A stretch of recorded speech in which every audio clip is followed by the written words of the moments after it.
The Predators had a cold ending to their homestand, falling to the Utah Mammoth. Can they turn it around on the road?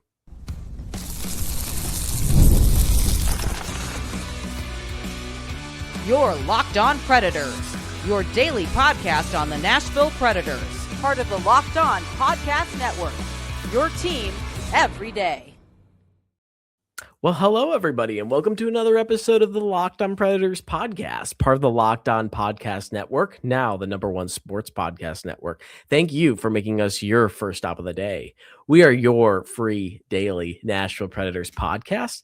I want to start off by shouting out all of the Locked On Predators podcast community and our everydayers who tune in to chat all things Preds every day. My name is Jack Williams, and I am the Nashville Predators beat writer for the Hockey News.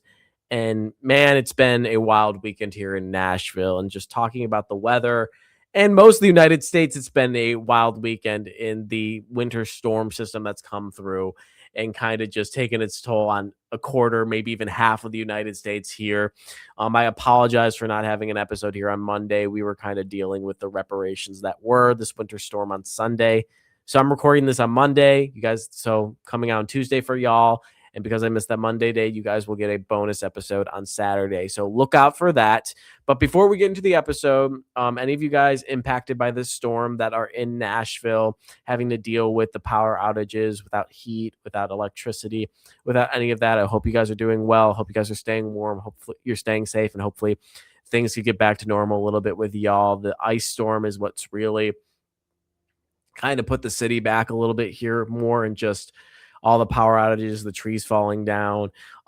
It's been rough around here in Nashville, and me and my partner have been very thankful in the stretch here that we've been able to keep our power and electricity here. So we're very grateful for that. And y'all who don't have it right now, who are dealing with this, hopefully y'all are still fighting. Hopefully this podcast can kind of take you away from all that a little bit more. And then everyone just in general who's living in Middle Tennessee right now, in any of the afflicted areas with this winter storm, hope you guys are staying warm and staying safe. If you guys don't need to go out, don't go out onto the road. Even outside, everything is covered in ice right now. It's going to take a second to thaw out for sure. So, I mean, just stay safe, y'all. Just continue staying warm. It's winter weather. It's cold out. Just do the simple thing. Keep warm and just don't go outside, essentially. But let's get back into hockey here and talk about the Nashville Predators. And that was the meltdown that was the Ice Age game. It was a 5-2 loss at home to the Utah Mammoth. This is the second loss that the Predators have suffered to the Mammoth this year. But before we get into the game, I want to talk about the experience that was. If you guys remember on the Friday episode, I talked a little bit about whether or not this game was going to get played. More so, was it going to get played at the 2:30 slot? Because that's when the wintry mix was going to come in. And the snow is an issue completely, especially around here where the resources aren't readily available to play around snow, or not play around snow, to drive in snow and all of that. And the infrastructure sometimes can't handle that. So the snow was an issue, but it wasn't going to be as much of an issue as ice was going to be. So the snow fell in Nashville early Saturday morning, like I'm talking like 5 a.m., even earlier than that, and fell until the late morning, early afternoon. And then the afternoon is when it turned into kind of a wintry, wet, freezing rain, I believe it was. And then it turned into ice that night. So the game was going to be originally played in the afternoon, meaning that it was going to start when that wintry mix was going to be happening, and then it would probably be ending when the ice was picking up a little bit more. So the decision was made to move the start time up from 2:30 to 12:30. And in hindsight, it did make sense. As I was leaving the game, that's when that wintry mix did start happening.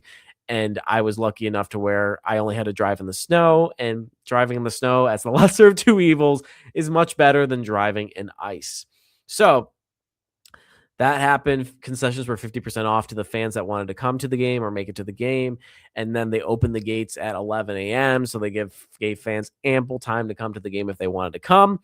The unofficial number was about 6,000 fans. And even then, when they got in there, anybody who was up on the 200 level, there was an announcement made that, like, hey, y'all are welcome to go sit in the lower bowl in the 100 levels because we are short-staffed, and more attendees for concessions, merchandise, and all that stuff that will be available on the 100 level. So fans got lucky with, getting a chance to sit closer to the ice, even if they bought cheaper 300 level tickets. So it was a fun game in that sense, a little bit more of an intimate experience. It was unique to experience the game in that kind of realm where it was empty, and in a context that's a little bit more kind of, I guess, fun and a little bit more enjoyable rather than a global health emergency or the team just playing really bad and people just not wanting to go to the games.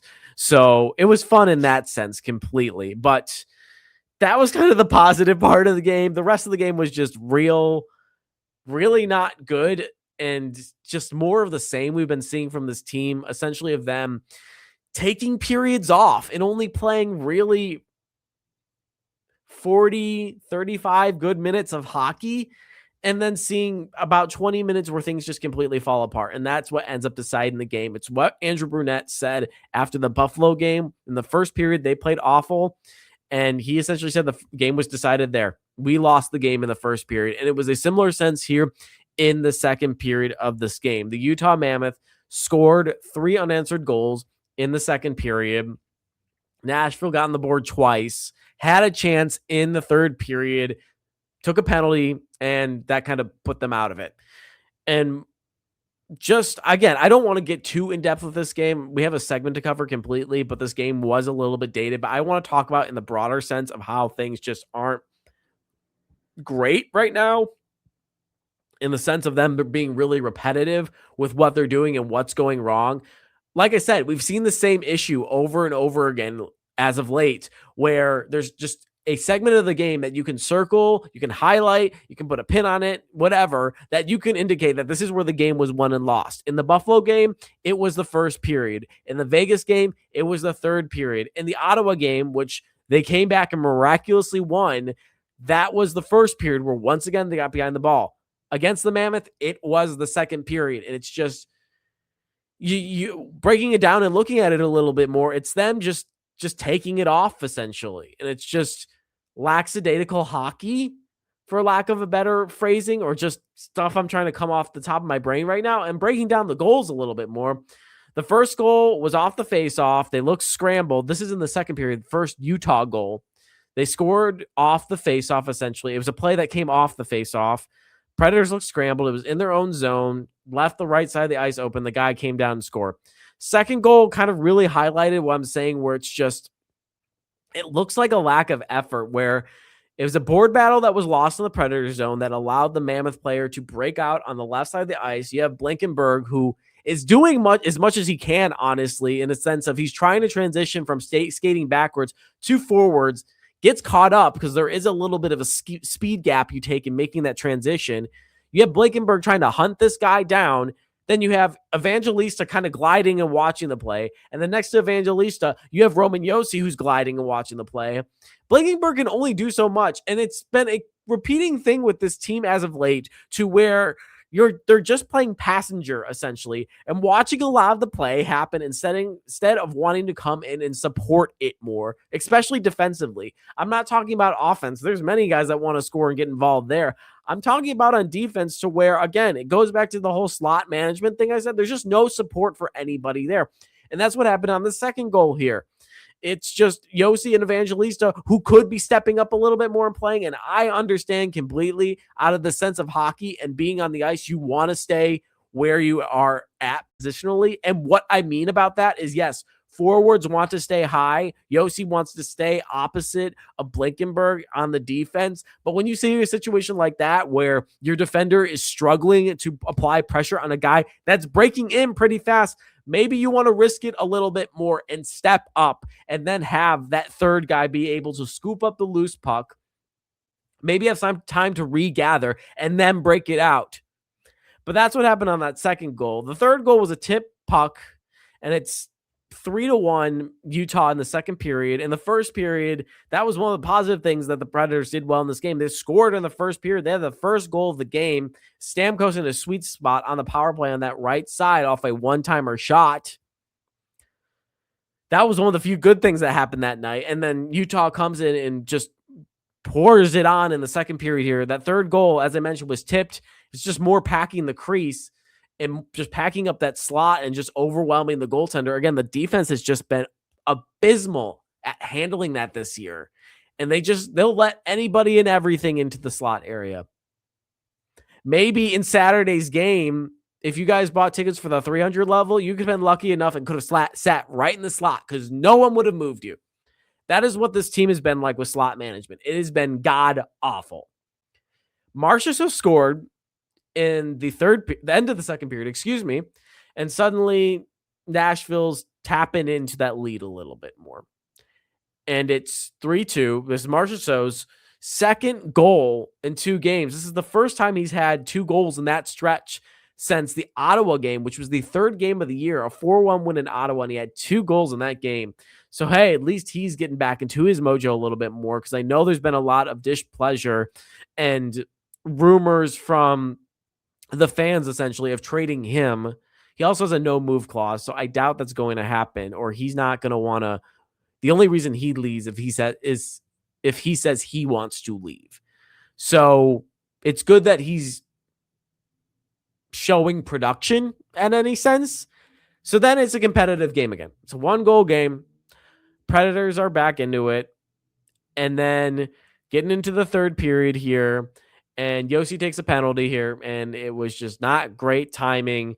And what happened on this play is Nick Perbix completely lost track of Clayton Keller, gave him a nudge, and then it's just puck watching. No one was, especially when you're on the penalty kill, obviously you need to watch where the puck's going, but you need to be ready for you need to be watching where the puck is going to be going. You can't just be watching where the puck is, and that's what happened in this play. Everybody was watching it. Keller got bumped on the left side of the net, went all the way back around to the right side, hung out there, picked up a rebound shot, had enough time to not only put it in, but get a high shot to beat UC Saros, and suddenly the game's out of reach because now it's 4-2. And an empty net goal later on made it 5-2. Predators' 3rd loss in 4 games. This is their worst stretch since November 24th, which was 3 straight losses.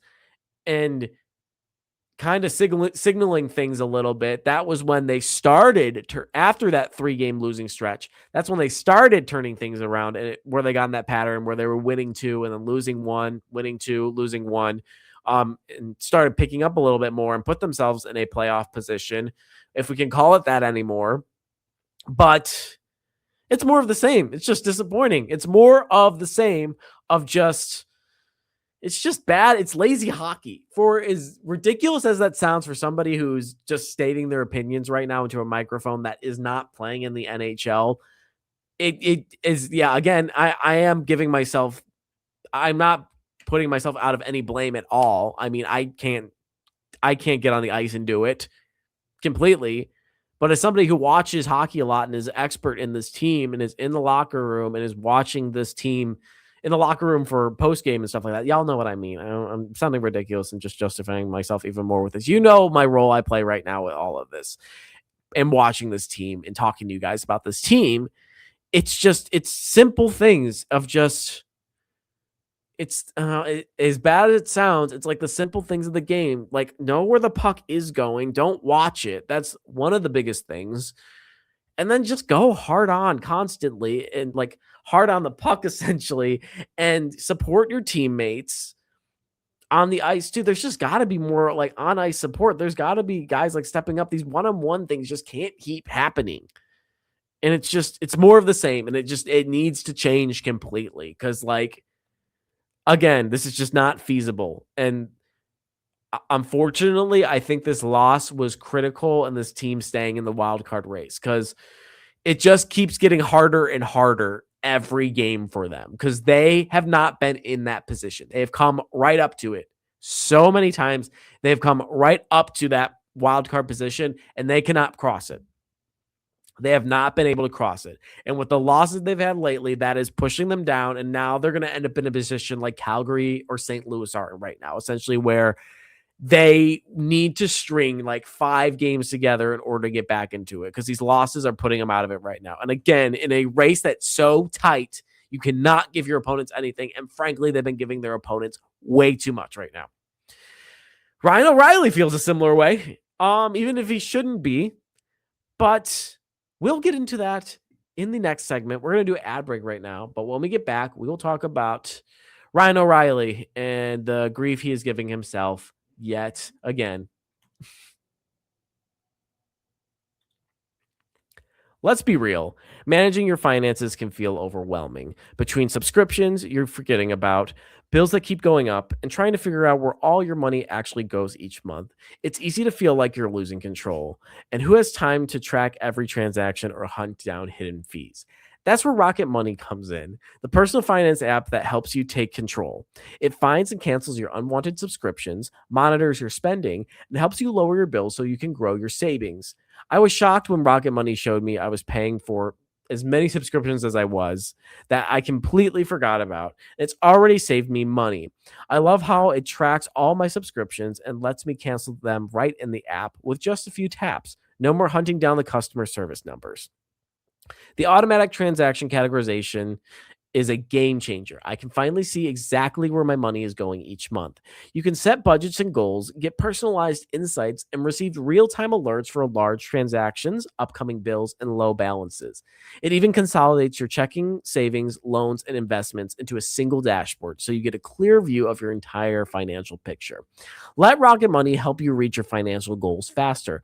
Join at rocketmoney.com/locked on. That's rocketmoney.com/locked on. One more time, rocketmoney.com/locked on. So now we're talking about the O'Reilly factor, which that is how he got his factor nickname dating all the way back to it's like St. Louis or Colorado. It's been a long time, but it was broken down a little bit more. I'm pretty sure all y'all know that, but Ryan O'Reilly was back on the blame train. The blame train being blame on himself for losses, and this popped up a lot at the beginning of the year, quieted down as of recent, and then after the Utah loss, we got another taste of it again.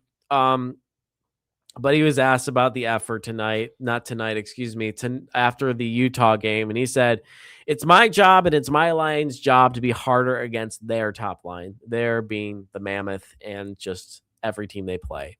It's been a couple of games in a row that my line and I haven't played the top lines the way we need to. For myself, after we've looked a lot better in the last couple of games, we've been garbage. For myself, I'm losing battles, not winning any faceoffs, and it's just kind of putting us in a hole. Now he says that, and Ryan O'Reilly is very 0 to 100 real quick in the sense of if things are going bad, he's immediate to blame himself. And right, and not really rightfully so. I was about to say that. I'm like, no, that's not the right words. He's been critical all season, if not more so critical in this run that they've had to their success. He has 13 points, 7 goals, and 6 assists in his last 7 games. I mean, someone who's playing bad doesn't put up that stat line at all. I mean, it doesn't match up to what he's saying at all. But he says a lot of that is luck and how Forsberg and Stamkos have been playing. Now, all 3 of those guys have had hat tricks this year. That's saying something for one. But it's like I understand like it's a game where he's not getting the passes off or he is not in the position he wants to be to get shots on or score. But I mean, calling himself or his play garbage again is just, I know Ann and Emma talked about this in an earlier episode when he had his first kind of spat, which we'll talk about in a second. But he's so self-critical to the sense of like things aren't going right. But I mean, you shouldn't be calling your play garbage. You shouldn't be calling yourself bad. You shouldn't be calling yourself awful because you have been absolutely critical, if not the pinpoint of this team's success this year. And you could talk about how Forsberg and Stamkos are playing well. They started playing well recently. You want to go back to October and early November and talk about Forsberg and Stamkos. They were almost non-existent. Stamkos for real was non-existent in the earlier part of the year. Forsberg was just underperforming for himself completely. But again, like I said, this isn't the first time O'Reilly has had just kind of been very self-critical. After the November 6th loss to the Philadelphia Flyers, he said, for myself, the number 1 center, I turn the puck over everywhere. I can't make a 6-foot pass to save my life. We're not going to have much success if I'm playing pathetic like that. And then he also added, he's only had 1 good season in his entire career. And then to double down on that, he was critical about the comments he had made, saying before the New York Rangers game on November 10th, he called himself a crybaby after that rant. And again, it's just the whole thing of, I understand you want to take accountability in saying, you know what, this is on me, I'm not playing well. But like, to the point of where you're saying you're awful and pathetic and this is garbage and calling yourself a crybaby, like, it's just not correct. Essentially, it doesn't make any sense, especially the role again that O'Reilly's played this year. He has 50 points in 51 games, 18 goals and 32 assists. He has been the most consistent player on this roster this season. Completely. There has been nobody on this team that has played all 51 games the way he has and completely kept their game stable throughout and just continuously produced night in and night out. There is nobody except for maybe UC Saros. But in the skater position, it's been Ryan O'Reilly. Steven Stamkos has been playing really well, completely. But as I said, again, he's been playing really well as of late. In the earlier part of the year, again, didn't show up. Philip Forsberg had a really slow start to the year as well. Luke Evangelista took a second to get going too. Roman Josi took a second to get going as well. Nick Blankenberg had to step up when Josi was out, and then he started getting going. Like, it's just more on O'Reilly just being like, dude, why are you being so self-critical? Like, just like lay off yourself for 2 seconds. Because you've been consistent, you've been playing a huge, massive leadership role. And that's another thing you can get into with O'Reilly and how big his leadership has been this year. But it's just more of, he has to give himself credit where credit's due, a lot more. And I think the reporters are trying to do that. And the questions they asked, Nick Kaiser, with who's part of the media corps as well, he kind of led into this response after the Utah game saying like, well, he's like, you obviously, as you said, there's things that you want to improve on, but you have been playing well lately. And then O'Reilly immediately said, well, I've been lucky because Stamkos and Forsberg Philip been playing well. And it's like, dude, like, come on, like, give yourself some credit for the Lord's sake, give yourself some credit. And this has led into, I shouldn't say the comments have led into this, but the sliding that the Predators have been doing lately have again led into the trade talks amping up again. It's as if this team, they lose 3 games, and it's not, again, I don't know, I don't keep as heavy tabs on other teams in the league as I do with Nashville because I cover the Predators, so I have to, and I'm at the games. But it seems like, and I don't know if it's like this with any other team, but anytime this team will lose like 3 games, it's immediately like, we need to trade X, Y, and Z right now. We need to be trading Forsberg and O'Reilly and Stamkos and Josi and Saros, and you get that NHL trade rumor account going again. And some of these podcasters are just saying the most ridiculous stuff. And I'm not calling this story that was actually pretty well written and has good insight to it as well, but it's just more of the noise that we've been hearing over and over again. But there was a Hockey News article that came out explaining that the Predators should be looking into trading O'Reilly and Stamkos again. And it argues that the excerpt I took out of this article, it says, we do believe it will be in the Predators' best interest for Trotz to make at least one deal for either Stamkos or O'Reilly. It just, I'm going to sound like a broken record again. And they said prioritizing the team's long-term competitiveness is what is called for right now, which essentially means, hey, it's time to invest into another deeper level of rebuild, essentially. And I wrote pro tank in my notes. I don't think that's fully correct. I think they're looking for a more intense rebuild from the Predators in essentially this. And I think the Olympic break is going to be another similar to after the global series. It's going to be another decision point for them in being like a month out from the trade deadline and them not playing well. I think you're at another crossroads where you're like, hey, Something needs to happen. And I understand trading completely. I think they are going to make some sort of moves, especially if they're losing. They are going to make moves, but it's not going to be O'Reilly or Stamkos. They're playing decent right now, and they're in a position right now to where they can still stay competitive. I don't think they want to offload everything as of right now. Just dumping off players like O'Reilly and Stamkos. And I think this article even said that it's like, oh, you can pick up draft picks for this and first rounders. And I understand too the whole thing of, well, this team's never been through a hard rebuild before, but you're in like a gap area to where you can be competitive, and essentially technically you're still in a push for a playoff spot right now. And again, if this team didn't start out as bad as they were, I think we'd be having a different conversation about this team's playoff standings, and that they would probably be in a wild card position throughout the majority of this year if they hadn't had the awful start that they did to the beginning of this year. And I think that's led into the whole mindset of everyone being like, oh, sell everything off right now, trade everything off. Again, if they're going to be trading anything, it's going to be Michael Bunting, Nick Blankenburg, or Eric Halla.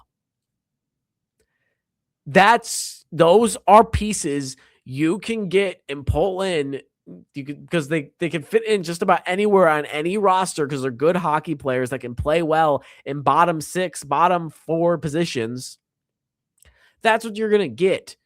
Selling off O'Reilly and Stamkos is just going to tank everything. And if you guys want to tank, that's what's going to happen, especially if you're getting rid of Ryan O'Reilly and Stamkos.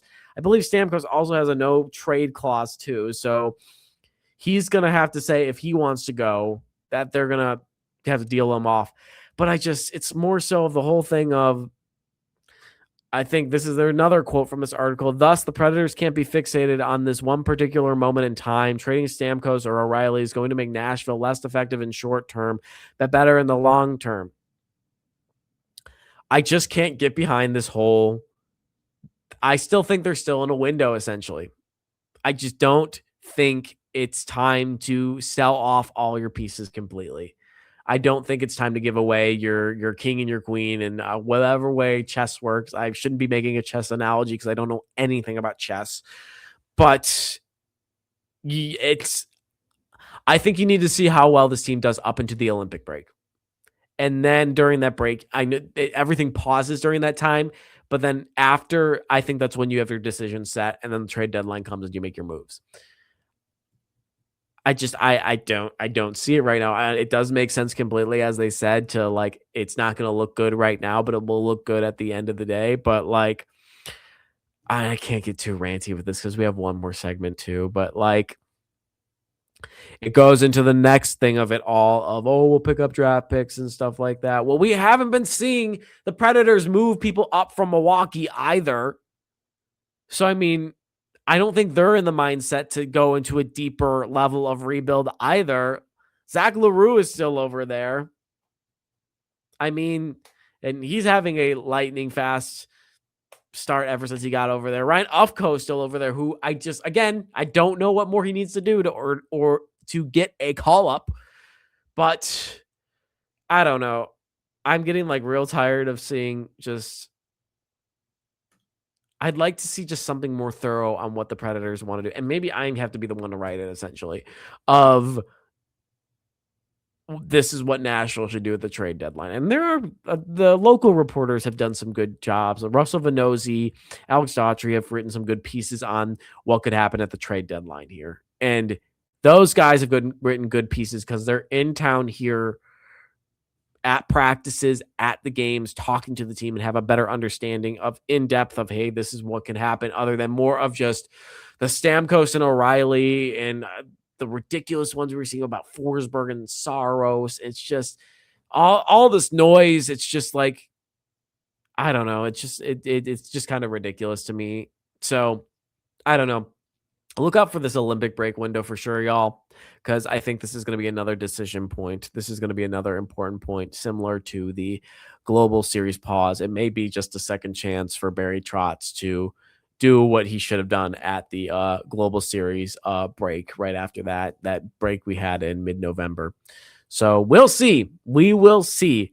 But before we get into the final segment, I want to talk to you guys about the Everydayer Club. Thank you for making Locked On Predators your first listen of the day. And thank you for making Locked On the #1 sports podcast network. You already live your team every day. Now take it up a level and go ad-free. Join the Everydayer Club today and get Locked On Predators with no interruptions, members-only Discord access, and more. All for just $5 a month or $50 a year. Go to lockedonpredators.supercast.com or check the link in the show notes to learn more.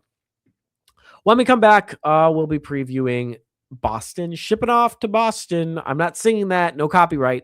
I am just saying it.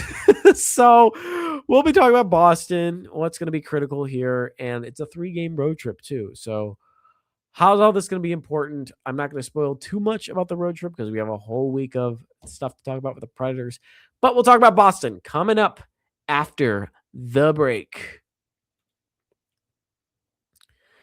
If you've ever hired someone who looked good on paper but wasn't the fit, you know how important that is.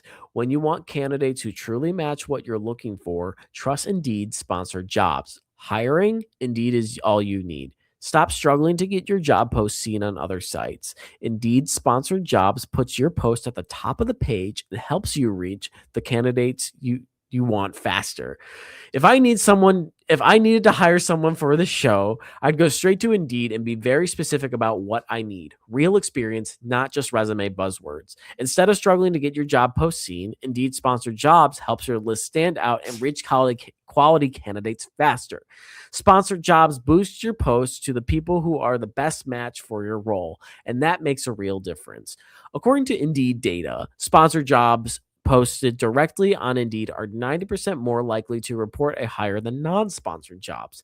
Spend more time interviewing candidates who check all your boxes with less stress, less time, and more results. Using Indeed sponsored jobs. Listeners of the show get $75 of sponsored job credit to help give your job the premium placement it deserves at Indeed.com/locked on. Just go to Indeed.com/locked on right now and support the show by saying you heard about Indeed on this podcast. Terms and conditions apply. Hiring, do it the right way with Indeed. All right, we're shipping off to Boston now. If they can leave, essentially, from what I've been hearing, BNA has been good at keeping up with everything, and it'd be really interesting if they left today, y'all. Monday, I'm looking at the window right now. My dog's looking at the window. You can't really see him right now. Looking at the window right now. The roads look okay, but it's still so icy out. I know there's even concerns about tomorrow. I have to go cover a Vanderbilt game tomorrow, and there's concerns about me getting there to the west end. So, I mean, it's icy out. It's rough out there. So I'm interested if they'll leave today or they'll leave on Tuesday. That'll be kind of rough. But that opens up a 3-game road trip, starting with Boston on Tuesday. Then they go to New Jersey on Thursday, and then they are at the New York Islanders on Saturday. They have not played Boston or New Jersey this year. Excuse me. But they've beaten the Islanders 2-1 in a shootout this year at home. Talking about Boston, that game will be at 6 p.m. Central Standard Time on Tuesday. This is another team that's streaking as well, winning 8 of their last 9. From what we've seen from the Predators as of recently, they have not done well against these streaking teams, and these teams have been playing well, that being Utah and Buffalo, who are both playing really well, have won a good amount of their games lately. They're hot right now, and Nashville is just another tally on just their total of wins they've been lining up as of late. Boston's latest result, they've had 4-3 wins over Vegas and Montreal. The Montreal game, that's a rivalry game. That's going to go back and forth, and that's exactly what that did. Vegas, however, they had a 4-0 lead in that game. They won it 4-3, so Vegas gave themselves a chance later in that game. This is a team that has something interesting going on. They have the most penalty minutes in the NHL right now at 697, but they have the 3rd best power play in the league right now at 27.6% efficiency. I guess what they're seeing in practice as an aggressive team that takes a lot of penalties a lot, they know what they're going up against right now, and I guess how to draw them and how to play, just play against other teams with a man up. So, I mean, What goes into that with the Predators is don't give them anything. Don't feed into anything. Don't give them nothing. Most penalized team in the league, they're going to throw bait out there constantly. I'm looking at you, Michael McCarron. Don't give into it. Eric Halla, don't give into it. Nick Hague's not playing. He's been injured. He's week to week. He's been kind of high up there in the penalties too. Don't give into it. Because if this team, it's just going to bait them in. And I swear to God, if this happens on Tuesday where you bait into what they're giving you and they just go off on the power play, that's the game right there. I'm telling you, read all about it. If that happens, you heard it here first on the Locked On Predators podcast. What they need to do, as I said, don't bait into anything and play close to 60 minutes of hockey as you can. Like, no more of taking the second off, taking the first off, taking the third off. I'm sorry, y'all. I have to take a pause. There's just been sirens and police going up and down the road. So hold on for 1 second. I don't think you guys can tell because I pause my recording as it goes. So it's kind of just a little pause, essentially, for lack of a better word, essentially. But I've been having to pause the podcast on and off this entire episode because apparently people just don't know how to drive, or I don't know what's going on outside, but there have been sirens up and down the road. But again, before I was rudely interrupted, stop taking the periods off. Play close 60-minute hockey, and it's just don't get comfortable with anything. Play hungry, play desperate completely. You should be playing desperate because you're going to be, if you drop these 3 games, I think if you drop 2, you're out of the playoff picture. You're getting more out of it every day. And then Michael McCarron made this comment like, oh, we want to stick together at the trade deadline. We don't want anything to happen. Well, if you keep losing and playing bad, you're all going to be gone. So stop, just play consistent for the Lord's sake. And then just don't let it snowball. Like, that's what's been happening lately. It's just a lot of bad things have been happening, like with just the play and the way things have been happening, and just giving up constant goals, and the carryover to talk about the Vegas, especially the Vegas game into the Buffalo game. Like, just be consistent, play straightforward hockey. Get back to the games you had against Edmonton and Colorado. Like, get back to that play you had there. That's where things were going right. That's the best that this team has looked all year in those games. Get back to that. But I've talked enough. That's the end of today's episode. Thank you for joining me, y'all, for another episode of the Locked On Predators podcast. If you want to see more of my stuff, I am at Jack G. Williams on Twitter/X. The Hockey News Nashville Predators is where you can find all my work. If you guys are just interested on Locked On Predators, we're LO_Predators on Facebook. On Twitter, Facebook, Instagram, we are just Locked On Predators, LO_Predators on Twitter/X. And if you guys are interested in hearing more of me, less ads, join the Everyday Club. Ad-free audio, members-only Discord access. It's the best. All built for our most loyal fans. That's all I got for y'all. I will see y'all tomorrow, and we will talk about the result of this Bruins game that's going to be happening for y'all tonight. And hopefully we're going to be thawed out a little bit here in Nashville. And again, just grateful for you guys. Grateful to be part of this community. Thank you for listening. Thank you for supporting. And looking forward to chatting with you guys again on another episode of the Locked On Predators podcast.